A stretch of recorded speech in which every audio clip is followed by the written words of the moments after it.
Bueno, vamos a comenzar con esta serie, bueno, continuar con la unidad número 3 que habíamos comenzado a abordar, que era el análisis temporal de sistemas lineales y autónomos.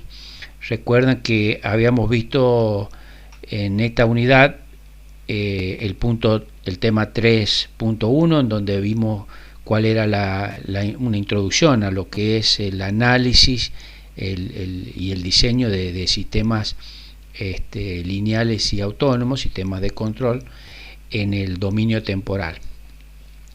Y habíamos visto también el punto 3.1.1, que tenía que ver con el tipo de señales típicas de entradas de excitación para poder hacer el análisis en el dominio temporal, es decir, analizar cómo responde la salida del sistema o la variable que nosotros de interés que deseamos controlar.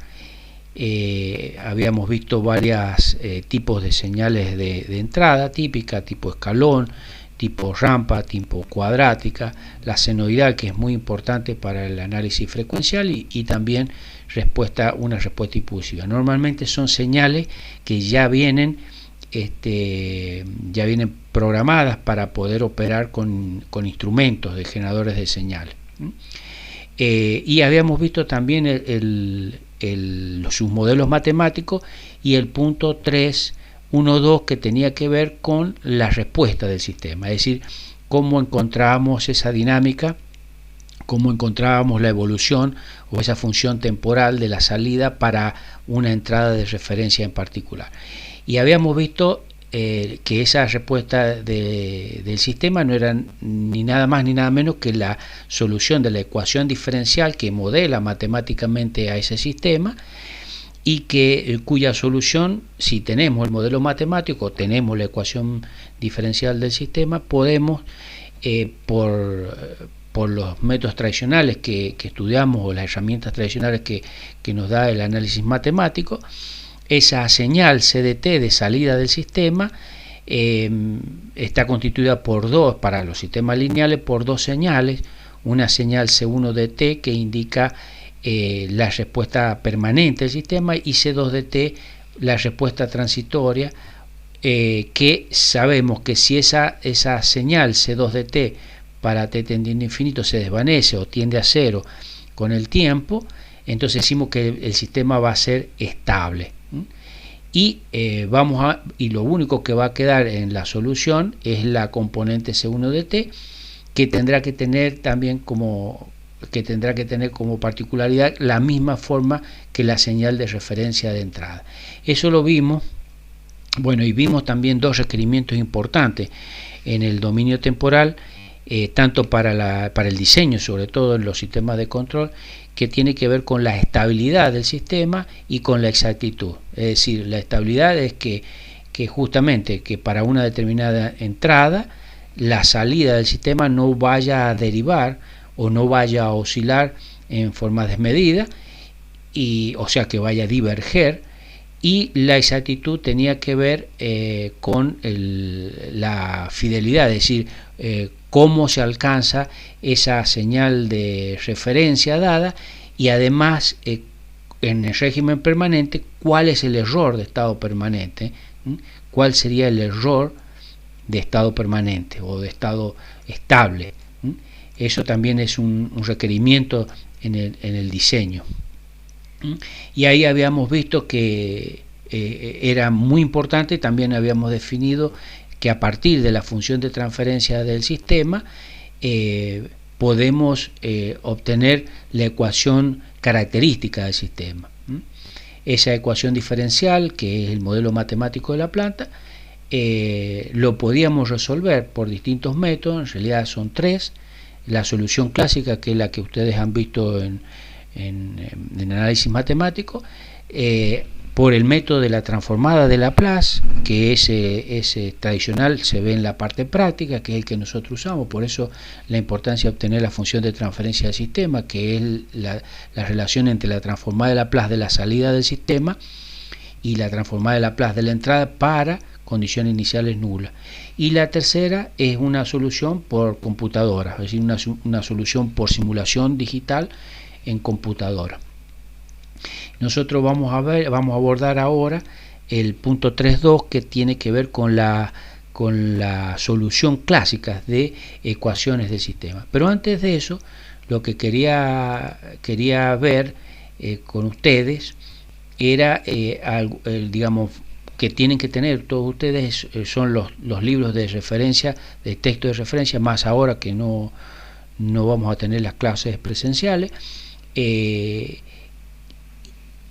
relación a la respuesta temporal de sistemas lineales autónomos. Ya sabemos que los libros que normalmente nosotros usamos es el cubo. Hay distintas ediciones, digamos, por internet pueden conseguir la 7ª edición, el OGATA en la 5ª edición, que es ingeniería de sistema, ingeniería de control moderna, o el OGATA 3ª edición, que ya vamos a ver qué cosas nos entrega cada uno, y el Norman NIS 6ª edición. Pueden conseguir seguramente alguna otra edición más nueva. Pero en el cubo de la 7ª edición, en la página, pueden ver en la página 77, todo, digamos, ahí se puede ver toda la parte de lo que es funciones de transferencia. En la página 134, lo que tiene que ver con los modelos matemáticos y sistemas físicos, que es la primera unidad 1 y 2, que fue la de la modelación matemática de sistemas. En la página número 361 vemos lo que es respuesta temporal. Allí está en la 363 las señales típicas de entrada, que son las mismas que tienen allí en los apuntes, pues los apuntes fundamentalmente están hechos, escritos en función del cubo, sistema de control automático, y del OGATA, ingeniería de sistema de control o de control moderno.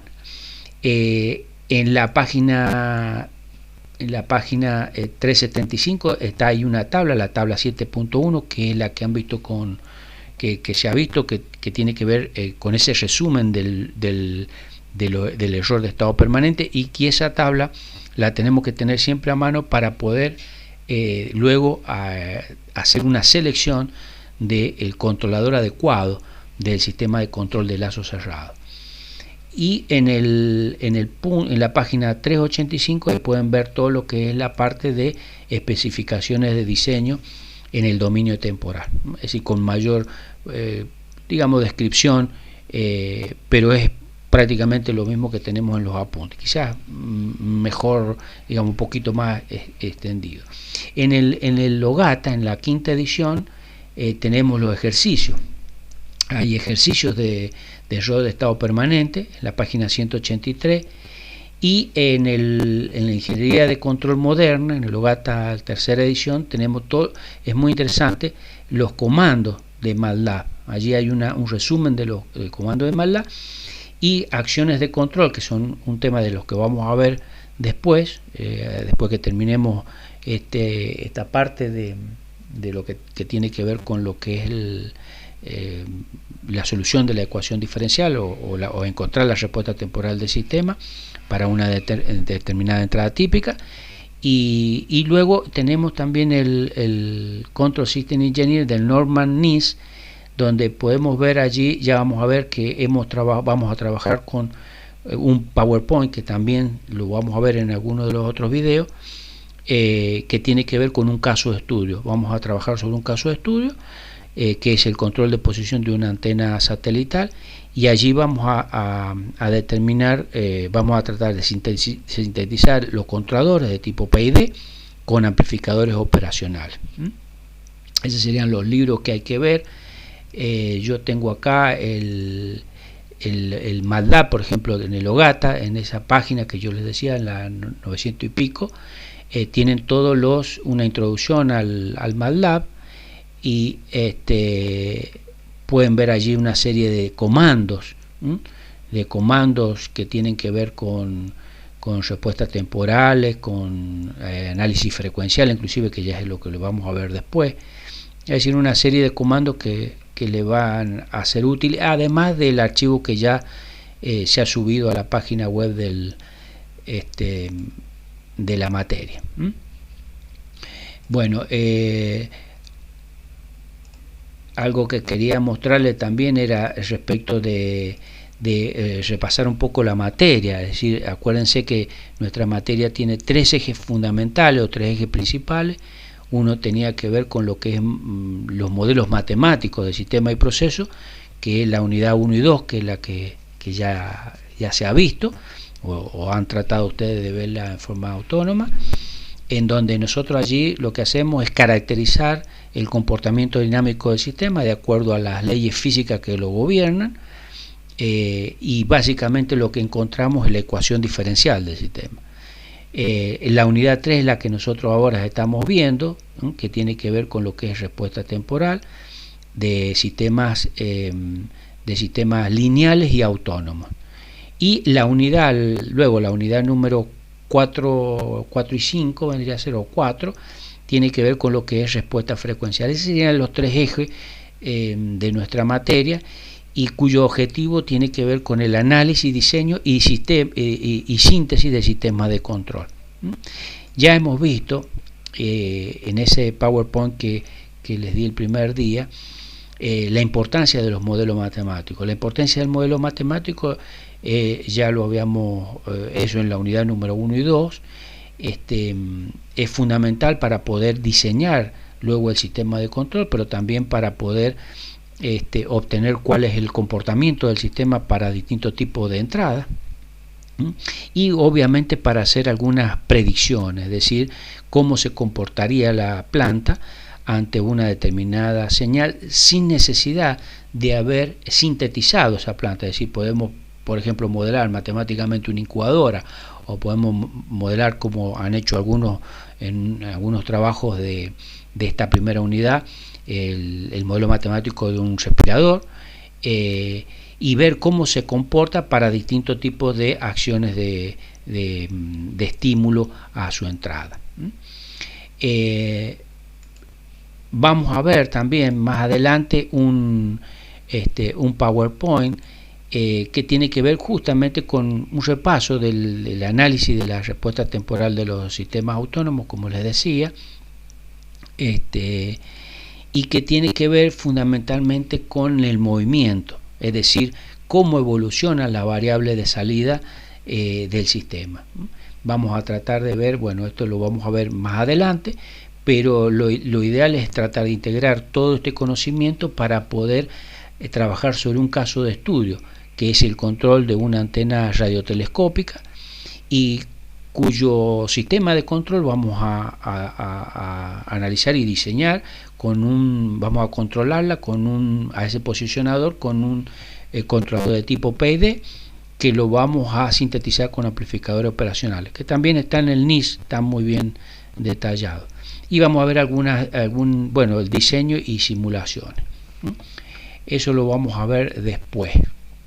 Lo que quería mostrarles es también, un poco para motivarlo, que está en el NIS, que es el caso de estudio que va a ser el control de posición de esta antena radiotelescópica, ¿no? Es decir, es una antena la cual vamos a controlar su posición angular, acá la posición angular del eje de la antena, que apunta hacia un punto del cielo, y lo vamos a diseñar, vamos a diseñar el sistema de control. Primero la vamos a modelar matemáticamente, y que tiene que ver que controlar, por ejemplo, el actuador sobre esta planta, que sería la antena, que es un sistema inercial. Lo hacemos con un motor de corriente continua, con una caja reductora, y por supuesto, controlando la tensión de este motor, vamos a poder a través de la caja reductora poder mover esta antena radiotelescópica para que pueda seguir a un punto, o primero posicionarla en un punto del espacio, o hacer el seguimiento de alguna estrella o lo que sea. Eso lo vamos a hacer, por supuesto, con este sería un esquema, ¿no? Básicamente con un amplificador operacional de tipo, por ejemplo, puede ser un controlador proporcional, simplemente, en donde ese amplificador operacional no solamente va a amplificar o va a atenuar, sino que también va a hacer la diferenciación, es decir, va a sintetizar digamos, la comparación entre el valor deseado de la posición angular deseada de la antena y el valor que se censa, que se censa también con un potenciómetro. Estos sensores los van a estudiar ustedes más adelante en la carrera. Y este sería nuestra planta, que estaría constituida por el motor de corriente continua con la caja de engranaje, y esto que está acá, que sería la inercia que se va a mover, que tiene un rozamiento viscoso, etcétera, es la antena en particular, sería la antena. Este sería el esquema de control en el cual nosotros vamos a trabajar. Este sería la planta, este sería el controlador, que sería un amplificador operacional que va a hacer las veces de sintetizar un controlador PID o un proporcional o un PI, proporcional integrativo. Además va a ser la comparación entre el valor deseado, angular deseado de la salida, de referencia de la salida de la antena. Con un potenciómetro la vamos a censar a la salida, y este va a ser nuestro sistema de control que vamos a trabajar. Bueno, y por supuesto vamos a obtener, este sería el valor de referencia de la señal de salida de la antena, y acá tendríamos la respuesta, que sería la posición angular del eje de la antena. Como podemos ver, se puede obtener a través de esta curva, que no tiene sobrelongación, no sobrepasa el pico y tenemos este otro donde aquí sí hay un rebase de este valor del valor de referencia. Todo esto lo vamos a ver como parte de las especificaciones de diseño en el dominio temporal. Bueno, ¿qué otra cosa quería mostrarle ahí? Bueno, vamos entonces a comenzar con la unidad 3. Me quedaba simplemente quería hacerles un resumen,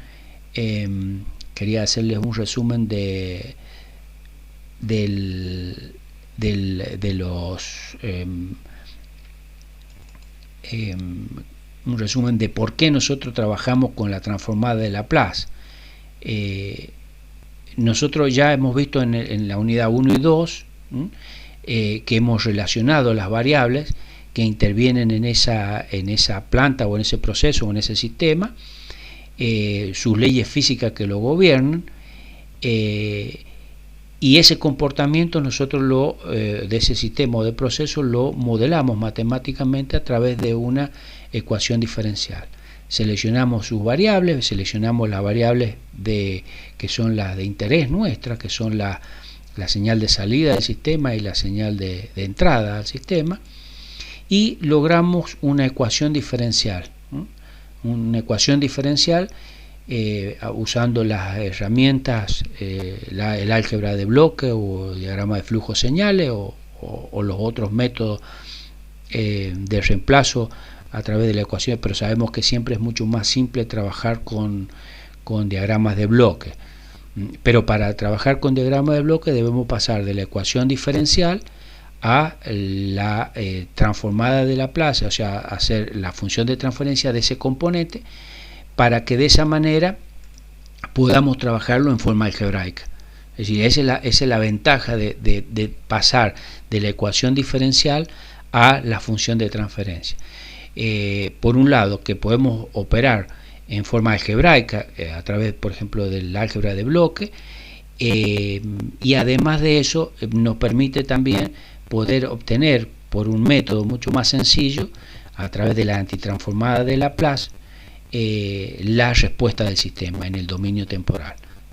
Es decir, para una determinada entrada RDS que tiene su correspondiente transformada de Laplace, para por ejemplo el impulso es 1, para la señal de entrada de tipo escalón es 1 sobre S, la transformada de Laplace, para una de tipo rampa es 1 sobre S cuadrado, para una cuadrática de este tipo, para una señal senoidal o cosenoidal tiene esa transformada.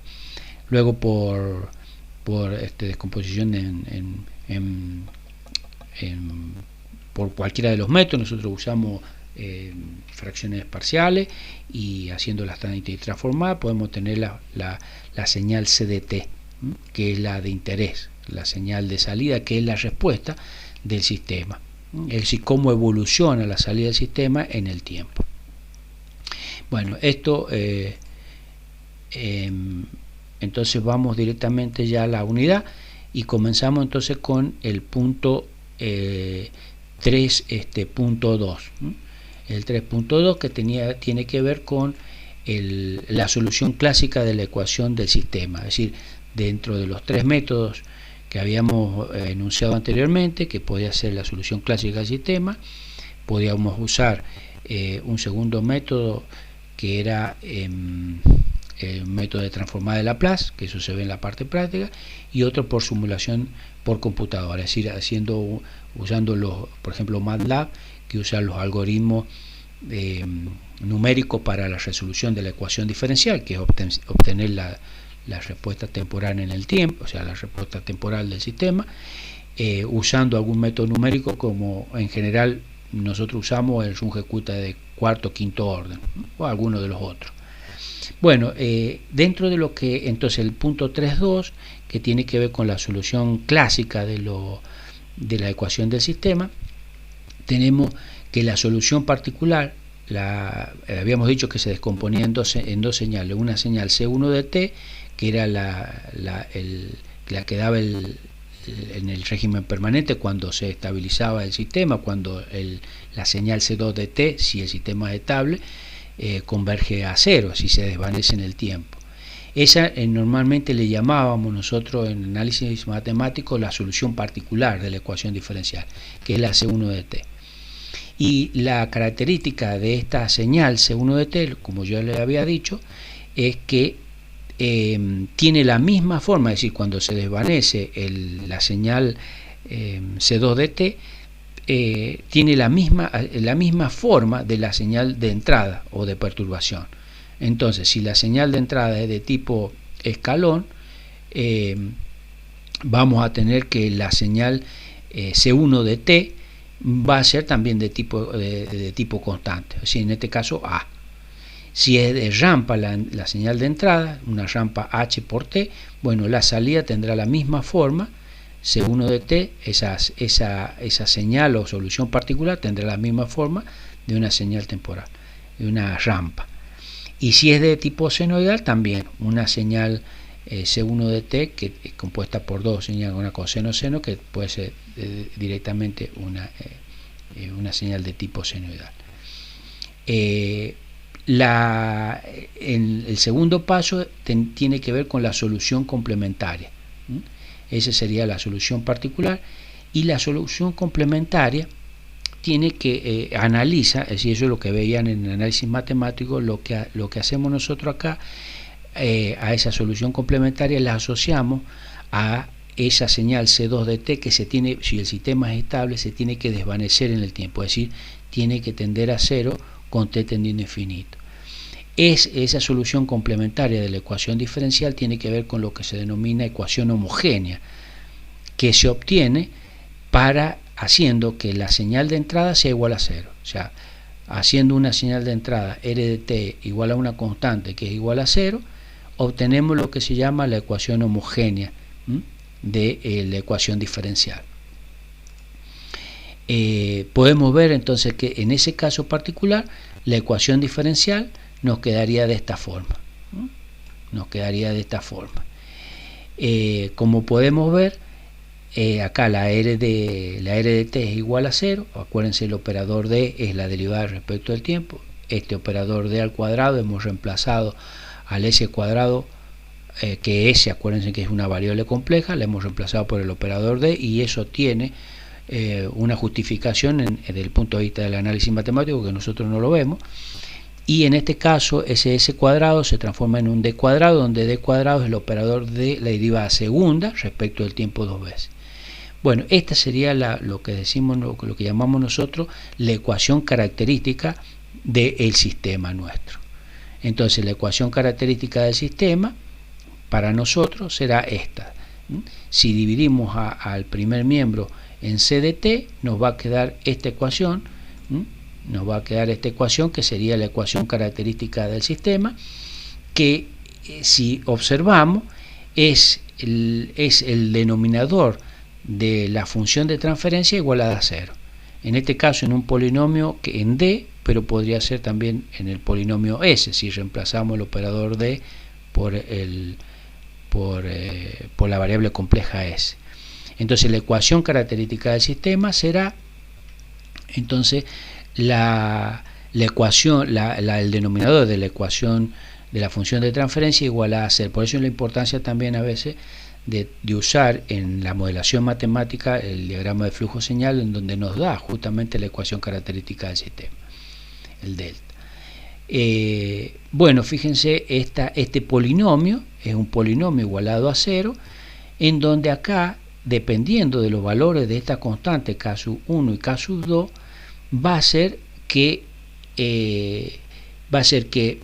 el sistema pueda ser estable o puede ser inestable. Entonces, para eso lo que nosotros hacemos en general es justamente, este sería por ejemplo la función de transferencia de lazo cerrado. Nosotros lo habíamos puesto de esta forma, que era G sobre 1 más G por H. ¿Se acuerdan ustedes de un sistema realimentado típico, ¿no? Donde teníamos la G acá por un lado, teníamos el comparador, teníamos un comparador ahí, bueno,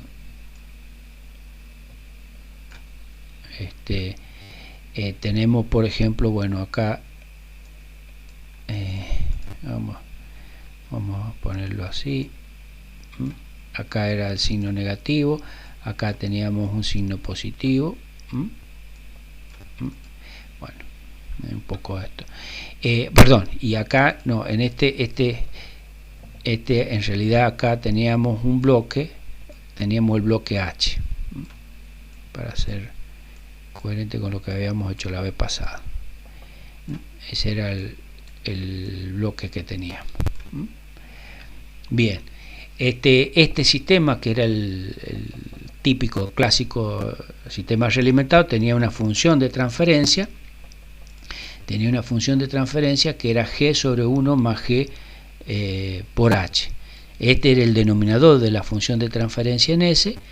Si lo igualamos a 0, me queda la ecuación característica. En este caso, para un polinomio de orden n, me da esta ecuación característica. Esto hay que recordarlo siempre, que acuérdense siempre de que el orden del polinomio denominador tiene que ser mayor, estrictamente en todos los sistemas técnicos es estrictamente mayor que el orden del polinomio numerador. A lo sumo es igual, pero en general es mayor el orden del polinomio denominador con respecto al numerador.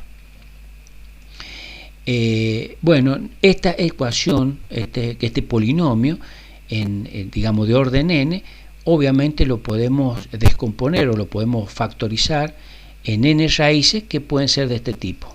En n raíces, por supuesto, van a tener sus n raíces, es decir, son aquellos valores de d que hace que este polinomio sea igual a 0. Y bueno, si analizamos las raíces de ese polinomio, esas raíces pueden ser raíces reales, o pueden ser raíces complejas conjugadas. Acuérdense que el operador, en este caso S, acuérdense de S, hemos reemplazado al D por el operador S, donde S es una variable compleja. S tiene una parte real más una parte imaginaria. Bueno, esas raíces de este polinomio tendrán raíces que pueden ser reales, o pueden ser reales y complejas conjugadas, como las que están acá.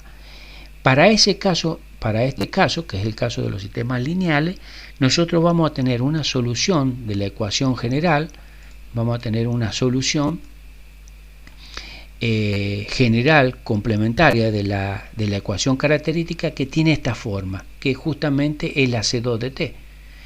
Y fíjense que hay una sumatoria de exponenciales negativa o decreciente en el tiempo si la raíz es negativa, y tenemos acá un segundo término, una segunda sumatoria de señales de tipo senoidal, pero modulada, es decir, modulada por una exponencial que también es negativa. Se puede ver que es negativa si la parte real, si la parte real son negativas. O sea, la parte real del número complejo. Por lo tanto, en ese caso, vamos a decir que el sistema va a ser estable si, por supuesto, las raíces reales de este polinomio son negativas, es decir, están en el semiplano izquierdo de ese. O podremos decir también que digamos, va a cero también en el caso de que sean raíces complejas conjugadas, si la parte real, es decir, también son raíces complejas conjugadas, pero están en el semiplano izquierdo de ese. En ambos casos, la C2 de t va a ir a cero con t tendiendo a infinito. Por lo tanto, ahí, en ese caso, vamos a considerar que el sistema es estable. Entonces, la C está constituida por C1, que era esa solución que tiene la misma forma, que sería la solución del régimen permanente, que tiene la misma forma que la señal de entrada o de excitación, y la C2 de t, si el sistema es estable, esa señal C2 de t va a converger a cero con t tendiendo infinito.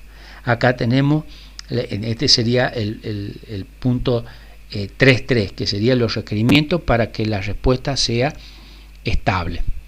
Y justamente lo que le había dicho, que la parte que las raíces reales tienen que estar en el semiplano izquierdo de ese, o la parte real de las raíces complejas conjugadas deben estar también en el semiplano izquierdo de ese. En ese caso, la C2 de t, que va a estar constituida por estas dos sumatorias, estos dos términos, van a converger a cero. O sea, esta más esta van a converger a cero con t tendiendo a infinito. Por lo tanto, la C de t en régimen permanente va a tener la misma forma que la señal de entrada para los sistemas estables. Bueno, eso acá podemos ver, eso lo pueden ver en el apunte, lo tenemos en la página 9, que si las raíces de la ecuación característica, podemos ver que si una de las raíces, en este caso está en el semiplano, en el semiplano derecho de S, este es el plano complejo S, este sería el plano complejo S, que es acuérdense que la variable S es un número, es una variable compleja, tiene una parte real y una parte imaginaria. Entonces podemos ver que esta raíz hace que una de estas exponenciales sea positiva, por lo tanto este exponencial no converge sino diverge, crece en el tiempo, y por lo tanto es esta que se puede ver acá, hace de que el sistema sea inestable. Las otras dos convergen a cero, pero esta hace que el sistema sea inestable. En este caso podemos ver que tenemos las dos, raíces, son complejas, es una raíz compleja conjugada.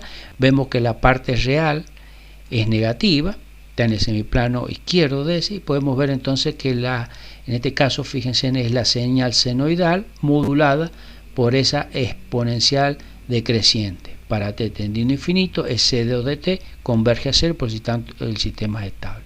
Ahora, si las raíces complejas conjugadas están sobre el eje imaginario, podemos ver que lo que obtenemos es una oscilación sostenida.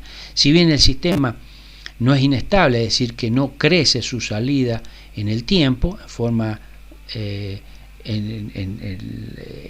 podemos decir que para nosotros es inestable, porque digamos no podemos controlar esa señal, es decir, tiene una oscilación sostenida y por lo tanto la vamos a considerar marginalmente inestable, es instable para nosotros.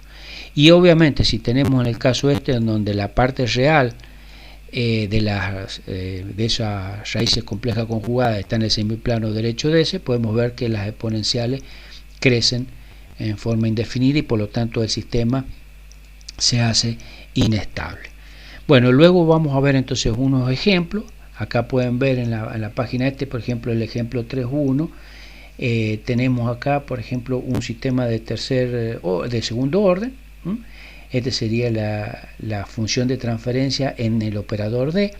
Entonces, si queremos analizar si el sistema es estable o inestable, lo que hacemos es analizar dónde se ubican las raíces del polinomio denominador de la función de transferencia, que es la ecuación característica del sistema. Entonces, el polinomio denominador de la función de transferencia igualado a 0 es este. Lo factorizamos, en este caso en dos raíces. Podemos ver que las dos raíces son reales, una está en menos un tercio y la otra está en menos 1, y por lo tanto entonces la señal, el transitorio de esa señal se desvanece en el tiempo con t tendiente a infinito. Fíjense que aquí, como son las dos raíces